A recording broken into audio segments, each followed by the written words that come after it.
Sebenarnya pertanyaan saya ini untuk Mas Iqbal ya. Apakah punya rencana menulis tentang kebaikan polisi ini enggak cuma di sudut-sudut yang tak terliput, tapi memang di sudut yang enggak harus jauh, tapi di dekat kita kayak gitu loh. Saya jadi curiga, mengapa mencari kebaikan polisi itu kok sampai sejauh itu gitu loh. Apa jangan-jangan di dekat kita itu enggak ada contoh baik kayak gitu loh. Karena gini, sedikit curhat. Sejak kecil itu saya nggak pernah punya contoh baik tentang polisi sama sekali. Bahkan buruk itu nggak cuma buruk biasa, tapi sangat buruk gitu.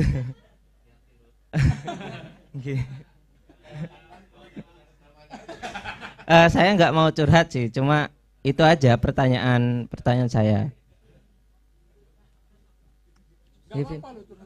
Enggak. Ada lagi teman-teman sebelum dijawab langsung sama Mas Iqbal? Oh ya, satu lagi, monggo.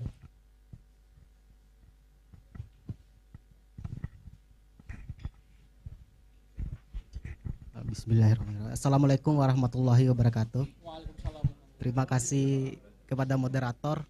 Begini, saya melihat pengalaman saya yang paling pertama itu tentang penilangan. Kalau melihat kepolisian, saya dari NTB, khususnya Kabupaten Bima. Di Bima itu polisi itu menilang di tikungan. kasihan sekali masyarakat kan. Ketika melewati tikungan, ada polisi tiba-tiba cenderung jatuh, cenderung kecelakaan begitu. Begitu. Tapi tidak banyak diberitakan. Saya melihat begini. Kalau melihat sudut baik polisi, sebenarnya juga ada sudut jahat atau sudut buruknya yang tidak diliput oleh media. Kenapa media itu meliput sudut buruknya polisi? Karena memang polisi itu yang disorot adalah di daerah-daerah yang kemudian memiliki kayak memiliki media yang sangat luas. Contohnya di Jawa, Jakarta. Itu mereka cenderung melihat polisi itu ya buruk. Tapi ada juga di daerah-daerah yang kekurangan media, salah satunya di Kabupaten Bima, di pelosok-pelosok itu. Banyak juga polisi buruk tapi nggak diliput juga. Sama juga kan begitu. Sama juga kan begitu. Itu yang saya lihat. Contohnya di Kabupaten Bima, saya pernah mendengar cerita-cerita teman saya di kampung. Polisi-polisi yang ada di penjara itu cenderung melakukan tindak kekerasan kepada perampok, kekerasan itu berlebihan. Mereka bukan mendidik begitu, tapi melakukan kekerasan secara berlebihan. Itu diceritakan ketika mereka keluar dari penjara, diceritakan kepada teman-teman, adik-adik dan orang-orang yang ada di sekitar kampung itu. Begitu. Terus selanjutnya yang mau saya sampaikan adalah sebenarnya polisi ini sebenarnya polisi ini kita harus melihat dari pelosok juga, maksudnya melihat pandangan dari pelosok begitu, melihat pandangan dari pelosok. Seperti yang sudah saya sampaikan pertama, ya polisi yang baik ada juga di pelosok, polisi yang buruk ada juga di pelosok, tapi nggak diliput media kan begitu. Kenapa polisi itu baik? Kenapa polisi itu disorot buruk? Karena memang itu bukan tugasnya begitu. Contohnya begini, polisi kan kita tahu mengayomi, membina masyarakat dan lain sebagainya. Nggak usah diliput karena memang itu tugasnya begitu. Ini pandangan saya. Ketika yang harus diliput itu memang betul yang diliput itu harus yang buruk begitu. Karena memang bukan tugasnya juga kan begitu. Begitu. Mungkin itu dari saya. Mohon maaf bila ada kekurangan kata dan lain sebagainya. Billahi taufiq wal hidayah. Wassalamualaikum warahmatullahi wabarakatuh.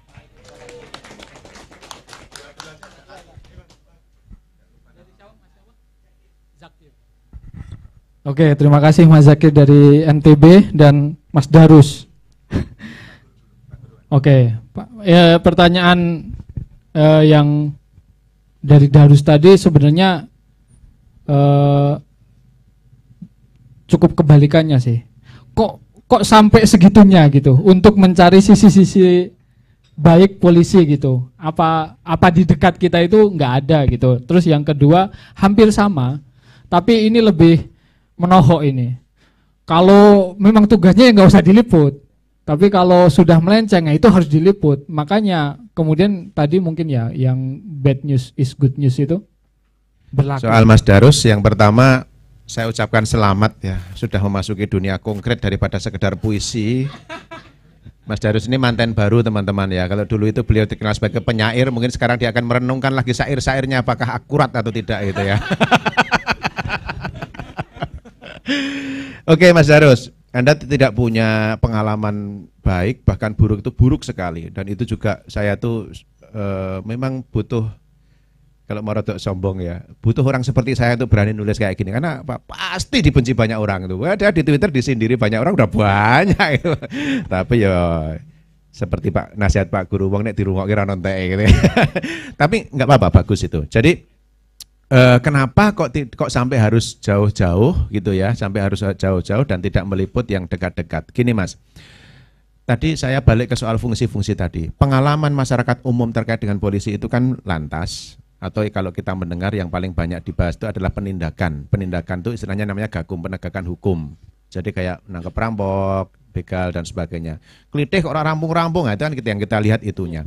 Tapi kita tidak pernah tahu proses pencegahan. Pencegahan itu nggak tahu. Di Jogja saya tulis juga di situ. Di Jogja itu waktu saya nulis ini sayangnya itu bulan Desember, klitih belum lagi panas-panasnya. Jadi saya nggak nulis klitih itu, padahal itu yang paling hits ya. Tapi itu perjalanan kalau di Jogja itu sebenarnya ada pertarungan antara dua kubu ya, kubu merah, kubu hijau itu sampai bacok-bacokan, mati kebanyak itu ya. Proses apa ya, kontrolnya itu adalah dengan pendekatan-pendekatan yang sifatnya itu ya persuasif, mendekati, nongkrong, ngopi dan sebagainya, dan itu memang saya melihat sebenarnya bukan cuma di Jogja, di mana-mana ya. Dan itu fungsi intel. Jadi intelijen itu dia nggak mungkin juga. Saya banyak ya, ya apa? Di Jogja ini yang saya liput intel. Di Manado Lantas, di mana tuh? Di Makassar itu Sabara ya, yang dia dipanahi sama mahasiswa demo itu ya. Tapi kalau intel nggak boleh difoto. Nah, intel ya difoto. Masa aku intel loh. Kan? Jadi mereka memang tidak mungkin dipuji gitu. Dan proses semacam itu sebenarnya banyak sekali. Yang gagal juga banyak, yang jelek juga banyak, nggak akan glorifikasi. Tapi ketika misalnya kayak semacam hampir yang sama dengan yang disampaikan Pak Guru tadi, proses mudik ya, mudik kemarin itu mudik ekstrim. Kenapa? 2 tahun kita nggak mudik orang-orang Jakarta. Gila-gilaan itu arusnya itu, tapi nggak ada masalah, nggak kayak zaman Brexit dulu gitu. Kenapa? Ada proses intel tadi, kayak intel ya, proses pencegahan, menata jalur. Jadi mereka itu memantau jam 2 malam, memadat di daerah pintu tol mana, buka, ayo langsung dari satu jalur, jelet, yang sana ditutup, kayak gitulah ya. Itu proses yang orang tidak tahu gitu, karena ya peliputannya bukan kayak semacam penangkapan begal gitu. Nah, belum lagi yang Bimas itu kayak Babin tadi, itu kita nggak tahu gitu. Nah, kalau Mas Darus tadi menyampaikan kenapa yang nggak yang dekat-dekat, banyak. Maksudnya banyak itu saya tidak mengatakan bahwa lebih banyak yang bagus daripada yang jelek, enggak juga gitu, yang jelek juga banyak. Nanti akan saya sambung untuk jawaban Mas siapa tadi Mas namanya? Muzakir ya. Nah, cuma kenapa terus saya harus mencari ke tempat-tempat yang lain loh? Yo jelas yo piknik toh Mas, masa cuma di Jogja. Kayak gitu pakai nanya loh. Saya juga 2 tahun nggak jalan-jalan waktu itu, ada kesempatan jalan-jalan dan saya pakai. Tapi gini, itu gojekannya agak serius tapi gojek. Cuma kan saya juga sebagai penulis dalam hal ini kan, saya itu bukan humas polisi ya, saya bukan cepu polisi, bukan juga buzzer polisi, saya penulis gitu. Ketika saya menulis ini, saya harus memikirkan apakah buku ini nanti menarik atau tidak gitu. Makanya biar menarik, kalau cuma ngomong Jogja tok ya nggak menarik, dekat-dekat nggak menarik gitu ya. Harus mewakili banyak hal, harus mewakili banyak tantangan, harus mewakili banyak lanskap sosiologis di banyak sekali tempat gitu ya. Nanti kalau coba cuma ngomong Jawa nggak menarik, tapi begitu tahu udah Suwangi di Rote itu kan jadi menarik gitu. Ada mana tantangan ternyata teroris di mana di Poso itu begitu kerasnya gitu, ada orang nggak tahu gitu ya. Terus saya juga setiap tempat itu selalu mengusahakan dan berhasil alhamdulillah ya untuk tidak tabrakan tema. Vaksin misalnya, teman-teman juga mungkin nggak tahu ya bahwa percepatan vaksinasi nasional itu polisi. dinas nggak bakal, mohon maaf ya teman-teman dinas kesehatan, mereka mungkin nggak punya sistem, nggak punya struktur komando yang efektif untuk sampai masuk ke kampung-kampung, ke apalagi ke daerah-daerah pelosok gitu ya. Kalau polisi itu saya sering kali datang ke satu polda dan di sana mau ketemu siapa, aduh maaf lagi video conference dengan Pak Kapolri, apa? Pantauan vaksin. Jadi setiap hari itu ada pemantau mana, ini Polres mana ini, targetnya kok baru 60%. Jadi mereka memang digenjot untuk vaksinasi. Jadi vaksinasi kemarin itu memang tulang punggungnya terus terang ya itu polisi, Polri. Ketika di daerah kayak di mana di Samosir itu mereka sampai bikin pasukan anak-anaknya polisi didandani polisi masuk ke SD. Kalau yang ke melewati gunung dan sebagainya, mohon maaf dinas kesehatan nggak punya kemampuan untuk, bukan kemampuan ya, dan saya takut menyinggung ya. Maksudnya kadang untuk lompat-lompat ke sana kemari struktur komandonya nggak akan efektif, apalagi daerah berbahaya kayak misalnya di daerah konflik, misalnya nggak usah konflik lah, misalnya daerah panas kayak misalnya ya kayak tadi di Poso, orang masuk, orang dinas kesehatan nggak akan punya cukup keberanian. Tapi kalau tim medis kayak Polri di Papua tadi ya karena dia polisi sekaligus dokter gitu ya, dia vaksin nih di mana-mana gitu ya. Itu orang nggak tahu karena apa ya?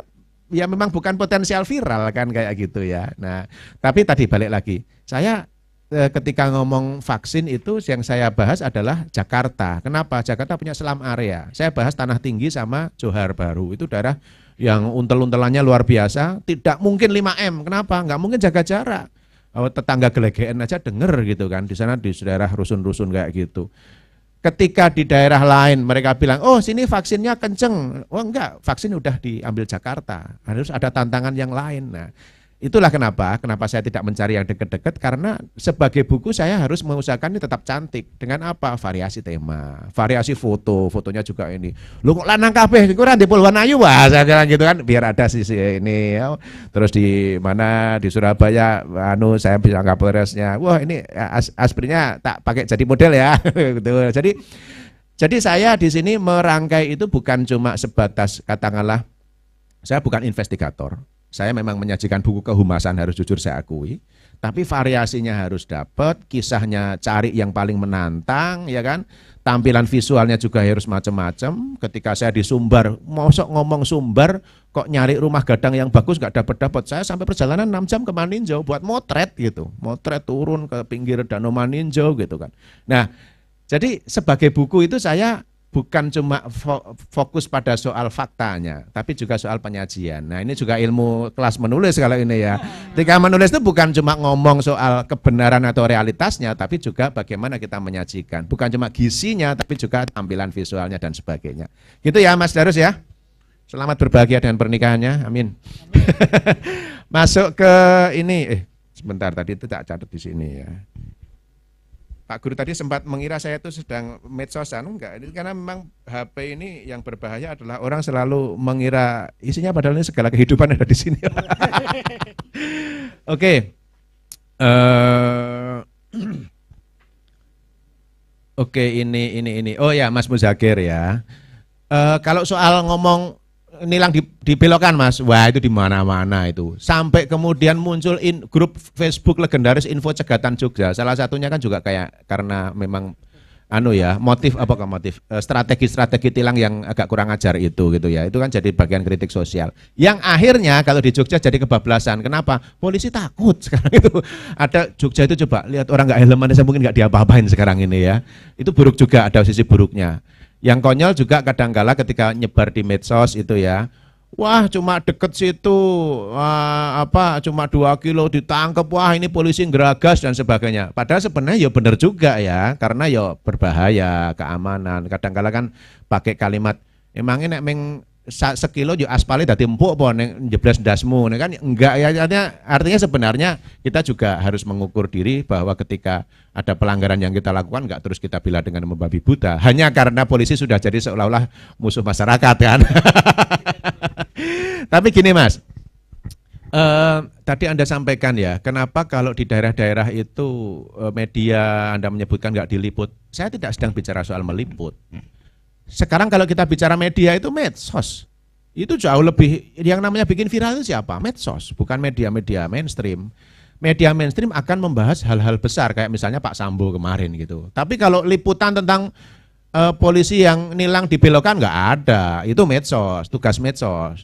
Jadi kalau misalnya Anda di Bima terus menemukan ada problem kayak polisi yang buruk-buruk kayak gitu, sebenarnya sih tantangannya adalah ya warga. Memang warga yang akan bisa melawan rame-rame kalau memang ada pelanggaran-pelanggaran yang dilakukan polisi gitu. Kayak misalnya kan kita sekarang udah sering lihat ya polisi ya jalan terus pegang HP ngejar orang itu ya, cari itu kan, itu juga bagian dari kontrol sosial, nggak apa-apa sih kayak gitu ya. Cuma gini Mas, kalau Anda tadi menyebutkan ya, di sana ada juga polisi yang keras mukuli perampok dan sebagainya. Ini mohon maaf, mungkin teman-teman HAM agak membuli saya, tapi saya ini hidupnya memang berangkat dari perlompatan dari bulian satu ke bulian yang lain ya. Kita kadangkala harus gini, salah satu yang saya ceritakan di sini, polisi itu manusia. Saya berjumpa dengan anak-anak Sabara umur 19 tahun di Makassar. Mereka menghadapi demonstran, mohon maaf teman-teman Makassar ya, bukan bermaksud rasis atau gimana. Teman-teman Makassar itu 5 orang saja demo bisa nutup jalan, asal ada judulnya. Katanya itu, asal ada judulnya. Saya lupa tanggal 9 hari anti korupsi tanggal berapa? Ada yang hafal nggak? 19 Desember atau berapa ya? Katakanlah begitu, nanti silahkan cek, saya nggak hafal. Jadi mereka tuh, saya dicurhati, wah Mas tanggal 19 Desember itu demo anti korupsi itu, wah dibikin rame dan diusahakan bentrok gitu. Jadi saya mendengar perdebatan langsung 2 orang anggota polisi senior yang Dalmas Sabara ya, yang jagani demonstran itu. Di sana itu mereka berdebat demo di Makassar yang damai itu berapa persen. Perdebatannya keras antara yang satu bilang yang damai hanya 2%, yang satunya 0%. Jadi berdebat itu, akhirnya diputuskan ya sudah 2%. Pernah ada 1-2 kali yang damai, karena hampir semua, hampir 100% itu pasti melanggar jam, pasti bakar ban, menutup jalan. 5 orang nutup jalan itu biasa. Nah, ketika saya ajak curhat, anak 19 tahun, dia Bintara Baru Sabara, perasaanmu gimana toh Mas ini? Ya gimana ya, marah, cuman ya ini udah tugas. Dia gimana? Dia baru jaga gitu ya, menjaga demonstrasi. Tiba-tiba apa? Kepanah. Jadi di sana saya merasa, saya bilang ke sana, jujur saja, saya sebagai orang Jogja merasa nggak relate. Di Jogja itu demo cukup pakai poster sama bendera. Di sana ada namanya itu yang disebut busur. Busur itu kalau saya bukan busur gini ya, tapi kayak ketapel tapi ujungnya lancip. Jadi itu hampir selalu ada. Batu itu yang 100% pasti ada. Setiap demo. Batu busur ditancepin gitu, ada namanya lagi kok saya lupa, Paporo itu pakai pipa PVC gitu ya, terus ditembakkan, itu isinya tuh pecahan beling, paku dan sebagainya. Itu pernah itu sekali demo 40 orang kena jeret gitu ya. Jadi memang tradisinya seperti itu. Terus saya tanya, itu teman-teman mahasiswa yang manah kamu itu kan umurnya ya sama, perasaanmu gimana ya, sama-sama anak muda benernya gitu kan. Kadang-kala gitu, kita itu imajinasi kita kayak kita nonton Robocop gitu, seolah-olah itu manusia super semua, padahal mereka itu manusia gitu. Kenapa saya ngomong kayak gini? Tadi Mas Muzakir nanya, perampok dipukulin gitu. 1, penjara kita itu terlalu penuh, over. Penjara kita tuh mungkin satu sel itu bisa harusnya mungkin 5 orang, isinya 20 orang, itu banyak sekali terjadi. Ada teman saya pernah di penjara dan cerita bisa lurus kaki kalau tidur aja itu udah alhamdulillah. Kalau Anda tahu dunia penjara itu mengerikan sekali ya, banyak sekali kok itu problem di penjara. Di sisi lain saya pernah dapat cerita, saya tidak usah menyebutkan dari daerah mana ya. Dia bilang gini, Mas, coba gimana? Ada seorang ibu berkerudung pulang dari belanja, ditabrak, diambil motornya, sudah dapat motornya Mas, tangannya dibacok sampai putus. Buat apa? Itu kalau jenengan lihat kayak gitu, saya nangkep perampoknya, apa terus ya ditangkap, kita jalani proses pengadilan dengan baik gitu. Terus terang nggak kuat saya Mas, coba ibunya dia kehilangan tangan selamanya. Apa yang akan dilakukan? Pukuli gitu ya. Jadi perasaan, jadi gini, hukum gini, ini mohon maaf teman-teman HAM ya, silahkan ada bully saya, tapi ya kita masih wilayah perdebatan, saya juga bukan pelanggar hukum. Tapi gini, hukum itu kan perangkat untuk apa? Sesuatu yang lebih tinggi, keadilan gitu. Kalau hukum kok gagal menegakkan keadilan atau gagal memenuhi rasa keadilan, gimana? Kita nggak pernah lega ketika melihat ada pelanggar hukum, dihukum cuma 5 tahun. Hukum berjalan baik itu sesuai dengan mekanisme, tapi ternyata itu Orang bunuh satu orang seketika pembunuhan berantai di Indonesia itu kalau tidak salah hukumannya hanya kayak satu orang ya. Bunuh 5 orang dan 1 orang dalam satu paket itu hukumannya sama. Itu kan perasaan keadilan nggak cukup itu. Padahal hukum cukup, hukum berjalan. Jadi kalau di penjara baik-baik itu berjalan Mas. Tapi kalau dia sampai motong tangan orang, coba jujur-jujuran mau dikamplengi apa enggak? Kalau enggak ya anulah apa kemir ini dibedil sithik gitu lah. Kan kayak gitu. Jadi jujur saja realitas di lapangan itu tidak selalu seindah teori gitu. Saya percaya pelanggaran kebusukan itu banyak. Kenapa? Karena polisi punya kekuatan, polisi punya kekuasaan. Power tends to corrupt kan. Jadi setiap kekuasaan dia punya kekuasaan untuk nilang orang. Nah ini kesempatanku cari duit pasti. Godaannya memang besar gitu.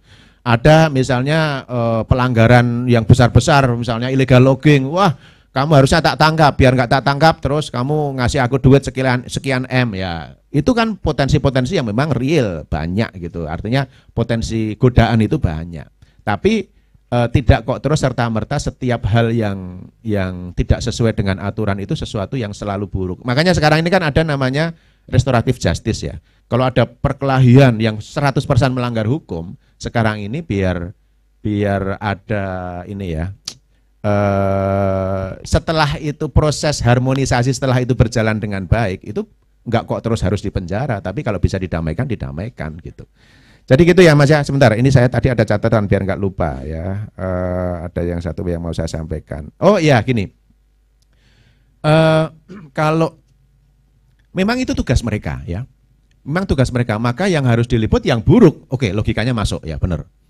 Wong tugas kok ngapain diliput? Cuma problemnya begini, kita kayak gini harus menerapkan bukan cuma di polisi, tapi di pejabat publik ya, layanan-layanan birokrasi.